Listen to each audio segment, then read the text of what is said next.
Hello everyone, welcome to our YouTube channel study with friends. हम यहाँ पे ग्रामीण विकास की योजनाएं कर रहे हैं, जिसके अंतर्गत हमने यूनिट 3 स्टार्ट किया है। लास्ट क्लास में हमने धारा 7 तक कंप्लीट किया था। आज हम धारा 8 से देखते हैं। देखिए, जो धारा 8 है ये बोलता है ग्राम पंचायतों में सामाजिक अंकेक्षण प्रक्रिया। ठीक है, इसका जो टाइटल है ग्राम पंचायतों में सामाजिक अंकेक्षण प्रक्रिया, जिसके अंतर्गत कुछ कुछ पॉइंट्स हैं जो हमको नोट डाउन करने हैं। ठीक है, देखिए सबसे पहला इसमें बोला गया है उन्मुखीकृत कार्यशाला आयोजित। देखिए कैसे उन्मुखीकृत कार्यशाला आयोजित, जैसे कि एग्ज़ाम दिलाने के लिए जब एग्ज़ाम ड्यूटी के लिए टीचर्स लोगों को जो ट्रेनिंग दी जाती है, वहाँ पे उनके लिए ट्रेनिंग के लिए अलग से व्यवस्था की जाती है, उसके बाद ही वो लोग एग्ज़ाम ड्यूटी करते हैं। सेम थिंग यहाँ पे भी वही चीज़ है, उन्मुखीकृत कार्यशाला आयोजित, मतलब कि जो सामाजिक अंकेक्षण प्रक्रिया के प्रारंभ होने के पहले ब्लॉक स्तर पर जो सरपंच हैं, सरपंचों को सामाजिक अंकेक्षण के उद्देश्य को समझाने के लिए अलग से एक उन्मुखीकृत कार्यशाला का आयोजन किया जाता है। ठीक है, और ये जो कार्यशाला है उसमें सामाजिक अंकेक्षण प्रक्रिया में उनकी सहभागिता सुनिश्चित की जाती है। नेक्स्ट पॉइंट है ग्राम में निम्न कार्य का निष्पादन। देखिए, ये जो सामाजिक अंकेक्षण दल है, इनके द्वारा सामाजिक अंकेक्षण की प्रक्रिया के दौरान ग्राम में निम्नलिखित कार्य निष्पादित किए जाते हैं या कार्य किए जाते हैं। ठीक है, सबसे पहला है जागरूकता फैलाना। किनके बीच जागरूकता फैलाएंगे? ग्राम सभा में समुदाय के बीच अधिकारों और हक के लिए सामाजिक अंकेक्षण, मतलब अधिकारों और हक तथा उसके साथ साथ सामाजिक अंकेक्षण प्रक्रिया के बारे में वहाँ पे जागरूकता फैलाएंगे। ठीक है, सेकंड पॉइंट है दस्तावेजों में उपलब्ध जानकारी को पढ़कर सुनाया जाना। तो देखिए यहाँ पे क्या रहेगा, जो सरकारी दस्तावेज रहेंगे उसमें उपलब्ध जानकारियाँ रहती है। किस किस प्रकार की जानकारियाँ, जैसे कि मास्टर रोल से संबंधित जानकारियाँ या मास्टर रोल में जो कार्य की सूची है वो रहेंगे। ठीक है, उसमें जो कार्य का जो अवधि रहेगा वो कब तक वो कार्य किया जाना है, एक पर्टिकुलर अवधि वहाँ पे डिसाइड किया गया रहता होगा। ठीक है, या फिर बिल हो गया या वाउचर हो गया, ये सबको पढ़कर वहाँ पे सुनाया जाएगा। ठीक है, थर्ड पॉइंट है उपलब्धता सुनिश्चित तथा जानकारी प्रदाय। किस चीज़ की उपलब्धता सुनिश्चित? ग्राम सभा में जो सभी अभिलेखों हैं इनकी उपलब्धता सुनिश्चित करना और उपस्थित जितने भी जो सभी लोग उपस्थित रहेंगे उनको जानकारी प्रदान करना। ठीक है, तो यहाँ पे उपलब्धता में है अभिलेखों की उपलब्धता सुनिश्चित करना और जो गांव में जो प्रेजेंट लोग रहेंगे उनको जानकारी देना। ठीक है, फोर्थ पॉइंट है जानकारी को ग्राम सभा में लिखित में लिखा जाना। तो देखिए किस प्रकार से ग्राम में लिखित में लिखा जाना, जो मजदूर हो गए या जो आम जनता है, ठीक है, वहाँ पे उनको जो भी प्रॉब्लम्स है, उनकी जो प्रॉब्लम है उसको सुनना और सुनने के बाद उसको नोट डाउन करना। ठीक है, तो ये जो प्रॉब्लम है उसको वास्तविकता के साथ उसकी जानकारी दर्ज किए जाएंगे और उसको ग्राम सभा में लिखित में लिखा जाएगा। ठीक है, दर्ज करना या लिखित रूप में लिखा जाना। नेक्स्ट है फिफ्थ पॉइंट है मास्टर रोल का सत्यापन करना। तो देखिए जो मजदूर है जिसका नाम घरेलू सर्वेक्षण के माध्यम से मास्टर रोल में दर्ज है, तो इनके साथ सीधा संपर्क स्थापित करना है, मतलब उनसे वहाँ पे जाके इन्फॉर्मेशन लेना है कि आपने वहाँ पे मजदूरी का कार्य किया है और किया है तो कितनी अवधि तक किया है। ठीक है, तो ये संपर्क स्थापित करेंगे और उसके अलावा वहाँ पे जो काल अवधि है उसके दौरान मास्टर रोल में जो भी जानकारी प्रविष्ट होंगी, है ना, या मजदूरों को उस मास्टर रोल के अंतर्गत जो राशि जो भुगतान की गई रहेगी इसका वहाँ पे सत्यापन किया जाएगा। तो इसमें मैंने इसीलिए आपको बताया कि मास्टर रोल का सत्यापन करना। मास्टर रोल का सत्यापन करेंगे तो सत्यापन किस प्रकार करेंगे? मास्टर रोल में जो नाम दर्ज होगा जिस भी मजदूर का, उससे वहाँ पे डायरेक्टली जाके पूछा जाएगा कि आप वहाँ पे कितनी अवधि तक कार्य किए हैं और उस अवधि के हिसाब से आपको कितने रुपए की राशि प्रदान किया गया है। ठीक है, ये अगर वो जो मजदूर है वो जितना बता रहा है उतना अगर उस मास्टर रोल में ऐड है, मतलब वहाँ पे वो सही चीज़ है, और अगर ऐड वो जितना जो मजदूर बता रहा है उतनी की राशि या उतने दिन का जो अवधि, जो कार्य की अवधि उनका है, वो अगर उसमें दर्ज नहीं है, उसमें गलत दर्ज है, मतलब वहाँ पे एक्शन लिया जाएगा। नेक्स्ट देखिए 6 पॉइंट है सामग्री भुगतान वाउचर कार्य की गुणवत्ता का सत्यापन करना। ठीक, तो यहाँ पे ऐसे जो प्राप्त जो सामग्री है जो प्राक्कलन और दी गई प्रक्रिया के अनुसार हो, है ना। प्राक्कलन मतलब जो पहले से दर्ज की गई हो। ठीक है, तो यहाँ पे ऐसे ही जो सामग्री हो गया या जो भुगतान हो गया या जो वाउचर है या फिर कार्य की जो गुणवत्ता है उसका वहाँ पे सत्यापन किया जाएगा। जो संबंधित अभिलेख है उसका वहाँ पे सत्यापन या फिर प्रमाणन किया जाएगा। ठीक है, नेक्स्ट देखते हैं 7th point, cash book, bank विवरण, अन्य वित्तीय अभिलेखों का सत्यापन करना। तो ये कैसे होगा, जो वित्तीय रिपोर्ट की प्रामाणिकता और विश्वसनीयता के लिए कैश बुक हो गया, बैंक विवरण और अन्य वित्तीय अभिलेखों का वहाँ पे सत्यापन किया जाएगा, ताकि वो जो वित्तीय रिपोर्ट है वो सही है कि नहीं है ये वहाँ पे उसकी जानकारी ली जा सके। ठीक है, नेक्स्ट पॉइंट है मौखिक व लिखित बयानों को दर्ज, साथ ही सामाजिक अंकेक्षण प्रारूपों को भरना और रिपोर्ट को लिखना। तो जो किसी भी मुद्दे रहेंगे जो मजदूरों के किसी भी कोई भी मुद्दों पे अगर जो मजदूर हैं वो उनके जो भी बयान होंगे मौखिक रूप से या लिखित रूप से, है ना, ये बयान को वहाँ पे दर्ज किया जाएगा और उसके साथ ही साथ सामाजिक अंकेक्षणों के जो प्रारूप है उसको भरा जाएगा और उसका रिपोर्ट को लिखा जाएगा। ठीक है, नेक्स्ट पॉइंट है 9th हमारा, निधि दुर्विनियोग की स्थिति में उत्तरदायी व्यक्ति व अंतिम प्राप्तकर्ता दोनों की पहचान व सामाजिक अंकेक्षण रिपोर्ट में उपदर्शित करना। तो देखिए, जो निधि का किसी भी प्रकार का जो दुर्विनियोग हो रहा है मतलब कि उसका दुरुपयोग किया जा रहा है। ठीक है, निधि के किसी भी प्रकार का जो दुरुपयोग हो रहा है तो इस स्थिति में जो उत्तरदायी व्यक्ति होगा, जो निधि का दुरुपयोग करने के लिए जो उत्तरदायी व्यक्ति होगा, ठीक है, और उस निधि का जो अंतिम प्राप्तकर्ता होगा, वो जो पैसा है अगर किसी को सपोज घूस दिया जा रहा है तो जो व्यक्ति घूस दे रहा है और जो व्यक्ति उसको ले रहा है, ठीक है, तो जो ले रहा है वो अंतिम प्राप्तकर्ता कहलाएगा। ठीक है, तो इन दोनों के पहचान किया जाएगा और उन दोनों को जो पहचान करने के बाद उसको सामाजिक अंकेक्षण का जो रिपोर्ट है उसमें दर्शित किया जाएगा। ठीक है, नेक्स्ट अब हम यहाँ पे देखते हैं धारा 9। धारा 9 बहुत इम्पॉर्टेंट है। यह है सामाजिक अंकेक्षण ग्राम सभा, मतलब जो ग्राम सभा में जो भी सामाजिक अंकेक्षण की जो प्रक्रिया है उससे रिलेटेड चीज़ें यहाँ पे बताई गई है। ठीक है, तो सबसे पहला है सामाजिक अंकेक्षण दल द्वारा सामाजिक अंकेक्षण ग्राम सभा का आयोजन, जिसके लिए तिथि का निर्धारण पहले ही, मतलब कि कितने दिन पहले कर लिया जाता है, 7 दिन पूर्व। इसका मतलब ये बोला गया है कि जैसे सामाजिक अंकेक्षण सर्वे की जो समाप्ति होती है उसके पश्चात ही सामाजिक अंकेक्षण दल के द्वारा सामाजिक अंकेक्षण ग्राम सभा का आयोजन किया जाता है। और ये जो आयोजन किया जाता है इसके लिए तिथि हो गया, ये स्थान हो गया, ठीक है, यहाँ पे सामाजिक अंकेक्षण किया जाना है, तिथि स्थान इसका जो निर्धारण है उसको 7 दिन पहले ही कर लिया जाता है। सामाजिक अंकेक्षण प्रारंभ होने के 7 दिन पहले ही वहाँ पे निर्धारित कर लिया जाता है। सेकंड पॉइंट है जिला कार्यक्रम समन्वयक द्वारा स्वतंत्र पर्यवेक्षक की नियुक्ति। तो देखिए, जो जिला कार्यक्रम समन्वयक है ये ऐसे अधिकारी जो कि मनरेगा योजना है उसमें क्रियान्वयन एजेंसी से संबंधित ना हो, मनरेगा योजना का जो क्रियान्वयन एजेंसी है इससे संबंधित ना हो, ऐसे व्यक्ति को सामाजिक अंकेक्षण निष्कर्षों को प्रमाणित करने के लिए स्वतंत्र पर्यवेक्षक के रूप में नियुक्त करते हैं। ठीक है, याद रखिएगा ये जो स्वतंत्र पर्यवेक्षक है ये मनरेगा योजना क्रियान्वयन एजेंसी से संबंधित नहीं होने चाहिए। ठीक है, थर्ड पॉइंट है पदाधिकारियों द्वारा उपस्थित सुनिश्चित। ठीक है, उपस्थिति सुनिश्चित, ये कैसा रहेगा, जो सामाजिक अंकेक्षण ग्राम सभा है इसमें ब्लॉक और ग्राम जनपद स्तर पर जितने भी क्रियान्वित पदाधिकारी हैं इनके द्वारा अपनी उपस्थिति सुनिश्चित किया जाएगा। मतलब उनका वहाँ पे जाना जरूरी है, वो उनको वहाँ पे उपस्थिति होना ही चाहिए उनकी। ठीक है, तो यही बोला गया है कि जितने भी जो पदाधिकारी हैं वो अपनी उपस्थिति सुनिश्चित करेंगे, वहाँ पे प्रेजेंट रहेंगे।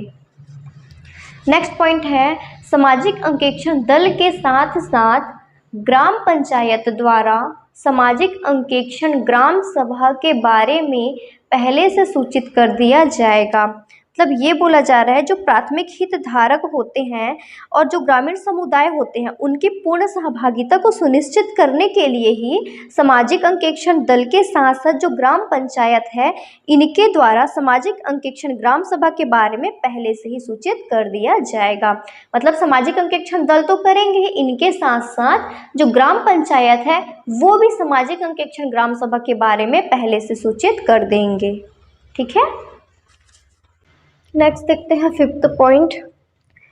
ग्राम पंचायत सामाजिक अंकेक्षण दल की अपेक्षा के अनुसार ग्राम सभा आयोजित करेंगे। ठीक है, मतलब ये है कि जो सामाजिक अंकेक्षण दल जिस भी डेट को, जिस भी समय को या जिस भी स्थान को, स्थान तो वैसे ग्राम सभा ही रहेगा, तो जहाँ पे भी सामाजिक अंकेक्षण दल डिसाइड करे रहेगी, ग्राम पंचायत का फर्ज बनता है कि वो उसी ही स्थान पे, उसी ही तिथि को, उसी ही समय में ग्राम सभा का आयोजन करेंगे।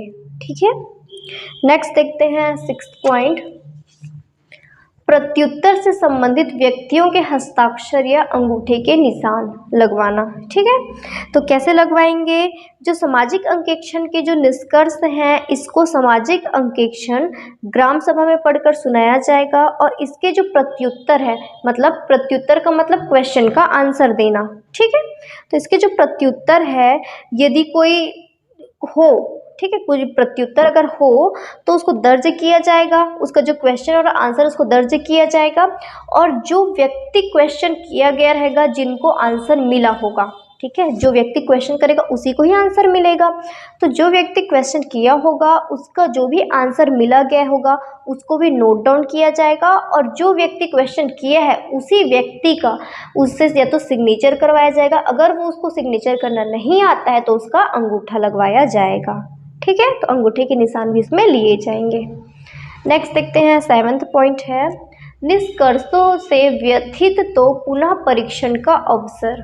ठीक है, तो यदि कोई व्यक्ति जो है सामाजिक अंकेक्षण निष्कर्षों से अगर व्यथित है मतलब कि संतुष्ट नहीं है, तो स्वतंत्र पर्यवेक्षक जो है उनकी उपस्थिति में, जो व्यक्ति व्यथित है उनकी उपस्थिति में उस विषय पर पुनः परीक्षण का अवसर प्रदान करेंगे।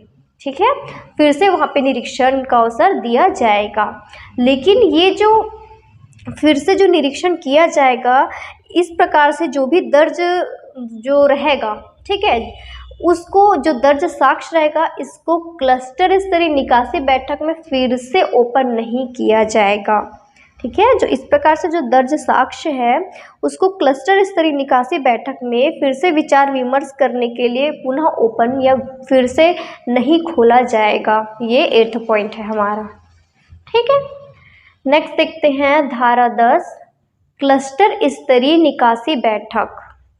देखिए मैंने अभी ये कहा है कि जैसे ही सामाजिक अंकेक्षण ग्राम सभा कंप्लीट होता है उसके पश्चात ही क्लस्टर स्तरीय निकासी बैठक का आयोजन किया जाता है। तो देखिए यहाँ पे मैंने फर्स्ट पॉइंट लिखा है धारा 10 में सामाजिक अंकेक्षण निकासी बैठक का जो आयोजन है क्लस्टर के सभी ग्राम पंचायतों में ग्राम सभाओं के समापन के पश्चात, मतलब कि जो क्लस्टर के जितने भी जो ग्राम पंचायत है उसमें सामाजिक अंकेक्षण ग्राम सभा का समापन होने के पश्चात ही जो सामाजिक अंकेक्षण की प्रक्रिया है इसी के आगे रूप को आगे कंटिन्यू करने के लिए क्लस्टर स्तर पर एक सामाजिक अंकेक्षण निकासी बैठक का आयोजन किया जाएगा। ठीक है, अब ये देखते हैं कि जो बैठक है इसमें कौन कौन भाग लेंगे। ठीक है, और बैठक में भाग लेने के लिए जितने भी जो भाग लेने वाले लोग हैं इनको आमंत्रित कौन करेगा? तो बैठक में भाग लेने के लिए जो जिला कार्यक्रम समन्वयक है या जो CEO जिला पंचायत है ये आमंत्रित करेंगे। किनको आमंत्रित करेंगे? संबंधित पदाधिकारियों को, मजदूरों के प्रतिनिधियों को, जनप्रतिनिधियों को, स्वतंत्र पर्यवेक्षक को और मीडिया को, इनको सभी को जिला कार्यक्रम समन्वयक या फिर जो CEO जिला पंचायत होंगे इनके द्वारा आमंत्रित किया जाएगा इस बैठक में भाग लेने के लिए। ठीक है, नेक्स्ट देखते हैं ये जो बैठक है इसकी अध्यक्षता कौन करेगा?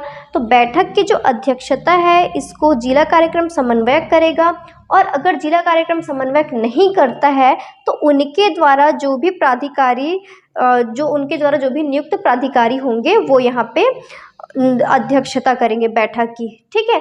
लेकिन ये जो इनके द्वारा जो नियुक्त जो भी प्राधिकारी होंगे वो डिप्टी कलेक्टर की श्रेणी से निम्न श्रेणी का नहीं होना चाहिए, ठीक है। नेक्स्ट देखते हैं, बैठक जो है वो निम्नानुसार आयोजित किया जाएगा, मतलब जो निकासी बैठक है वो किस प्रकार से आयोजित किया जाएगा वो हम आगे देखते हैं।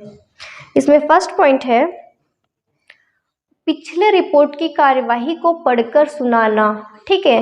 वह उसके आगे मैंने नहीं लिखा, आप लोग नोट डाउन करिएगा। वर्तमान सामाजिक अंकेक्षण निष्कर्षों को ग्राम पंचायतवार सामाजिक अंकेक्षण दल के किसी सदस्य द्वारा पढ़ा जाएगा, ठीक है। मतलब कि जो पिछले सामाजिक अंकेक्षण की जो रिपोर्ट है उसमें जो भी कार्यवाही की गई है उसको पढ़कर वहाँ पे सबसे पहले सुनाया जाएगा। उसके बाद जो वर्तमान जो सामाजिक अंकेक्षण के जो भी निष्कर्ष होंगे उसको ग्राम पंचायतवार, मतलब कि लिस्ट बना होगा ग्राम पंचायतों का, पहला ग्राम पंचायत, फिर दूसरा, तीसरा, चौथा, ऐसे करते करते जो जितने भी जो ग्राम पंचायतवार हैं इनके हिसाब से सामाजिक अंकेक्षण दल के ही किसी सदस्य के द्वारा ये जो वर्तमान सामाजिक अंकेक्षण के जो निष्कर्ष है इसको पढ़कर सुनाया जाएगा, ठीक है। सेकंड पॉइंट है, अभिलिखित साक्ष्य का परीक्षण व प्रकरण में आदेश पारित, ठीक।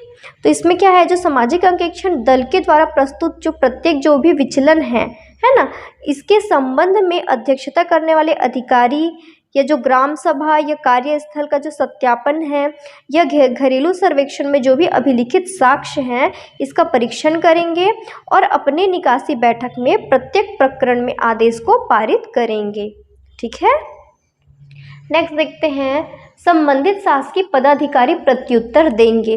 तो देखिए, अगर जो सामाजिक अंकेक्षण में जो भी चिन्हित मामले हैं, प्रत्येक जो मामले हैं इसमें जो भी व्यक्ति हैं वहाँ पे जो उपस्थित जन सदस्य हैं अगर वो इस जवाब से संतुष्ट नहीं होते हैं, ठीक है, तो इसके स्पष्टीकरण के लिए इस संबंध में फिर से वहाँ पे क्वेश्चन किया जाएगा और इस क्वेश्चन का आंसर देने के लिए या इसका प्रत्युत्तर देने के लिए जो भी संबंधित शासकीय पदाधिकारी हैं वो जिम्मेदार होंगे इसके लिए या फिर उत्तरदायी होंगे। तो यही बोला गया है यहाँ पे, संबंधित शासकीय पदाधिकारी प्रत्युत्तर देंगे, उनकी एक रिस्पॉन्सिबिलिटी बनती है यहाँ पे, ठीक है, कि जो कार्यवाही है वो क्यों की गई है या क्यों नहीं की गई है, इस प्रकार का वहाँ पे आंसर करेंगे वो, ठीक है। नेक्स्ट देखते हैं, अनुशासनात्मक कार्यवाही तथा प्रत्येक निष्कर्षों पर निर्णय की घोषणा। तो देखिए यहाँ पे क्या होता है, जैसे कि जो बैठक की अध्यक्षता करने वाले जो हैं, अगर व्यक्ति को यदि लगता है कि जो पिछले सामाजिक अंकेक्षण में जो भी जो असंतुष्टि हुई है ना, वो क्यों हुई थी, तो इस मामले से रिलेटेड वो जो शासकीय पदाधिकारी है उनसे बात करेंगे। अगर जो पदाधिकारी है वो प्रत्युत्तर जो दे रहे हैं उस प्रत्युत्तर से अगर अध्यक्ष सहमत है तो ठीक है, और अगर वो सहमत नहीं है तो उनके अगेंस्ट जो भी संबंधित शासकीय पदाधिकारी हैं इनके अगेंस्ट अनुशासनात्मक कार्यवाही किए जाएंगे, मतलब शासन में रहते हुए कार्यवाही की जाएगी और प्रत्येक जो निष्कर्ष है इस पर निर्णय लेने की घोषणा की जाएगी, ठीक है। नेक्स्ट देखते हैं, पुनः भुगतान कर सकेंगे। तो जो भी जो पदाधिकारी हैं उनके द्वारा अगर निधि का दुरुपयोग किया गया है तो अगर वो सिद्ध हो जाता है तो वहाँ पे उनको एक ये चांस दिया जाएगा कि जितने भी राशि का वो लोग दुरुपयोग किए हैं उतने राशि को वो पुनः उस बैठक में भुगतान कर पाएँ, ठीक है। नेक्स्ट पॉइंट है, पारित आदेश या फिर जो निष्कर्ष हैं इनको 3 दिन के भीतर जिला कार्यक्रम समन्वयक या फिर जो आयुक्त मनरेगा रहेगा इनके पास भेजा जाएगा, ठीक। तो इसमें है देखिए, जो सामाजिक अंकेक्षण के जो निष्कर्ष और आदेश है जो जिसे अध्यक्षता करने वाले जो अधिकारी के द्वारा पारित किया गया होगा, ठीक है। जो सामाजिक अंकेक्षण के निष्कर्ष और जो आदेश हैं जिसको जो भी व्यक्ति वहाँ पे अध्यक्षता कर रहा है उनके द्वारा जिसको पारित किया गया होगा, इस आदेश और निष्कर्षों को 3 दिन के भीतर जिला कार्यक्रम समन्वयक या फिर जो आयुक्त मनरेगा योजना के होंगे इनके पास भेजा जाएगा, ठीक है। यहाँ पे हमारा जो धारा 10 है वो कंप्लीट होता है। अब आगे हमारे टोटल इसमें 15 धारा है। आगे की जो धारा है इसको हम लोग अगली क्लास में देखेंगे, ठीक है। अगर आपको कहीं पे भी कुछ समझ नहीं आता है तो आप लोग प्लीज़ इसको पूछ लीजिएगा, मैं आपको ये क्लियर कर दूंगी। और अगर आपको हमारा वीडियो अच्छा लगता है, पसंद आता है, तो अपने दोस्तों में शेयर कर लीजिए, वीडियो को लाइक कीजिए और हमारे जो चैनल है उसको सब्सक्राइब कीजिए। Thank you.